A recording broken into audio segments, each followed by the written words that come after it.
Masarap yung ganitong dumpling guys na merong quick melt cheese. Ang sarap. Hindi ma-explain, ang sarap. Ayan, ganito siya guys. Ito yung ground pork na mixture, tapos nilagyan ko siya ng, quick melt cheese to. Mas maraming cheese, malasa.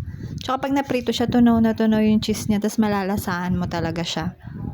So, ganito, meron ako dito ang ground pork. Tapos naglagay ako dito ang ground black pepper.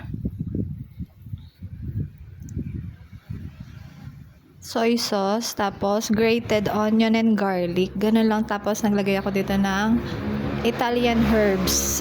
Ayan, naglagay ako Italian herbs. Tapos minix-mix ko lang siya guys hanggang mag-combine. Nag-add ako dito ng sugar. Tapos ayan na, nilagay ko na siya dito sa molo wrapper. Tapos nilagay ko na yung quick melt cheese. Tapos ikaw na bala kung anong size ang gusto mo. Anong design ang gagawin mo dun sa dumpling mo. Tapos after nyan, piprituin ko na siya. Madali lang naman ito maprito guys. Pwede ring steam pero mas prepare ko talaga prito. Tapos ito na siya. Talagang tunaw na tunaw yung cheese niya kasi nga quick melt siya.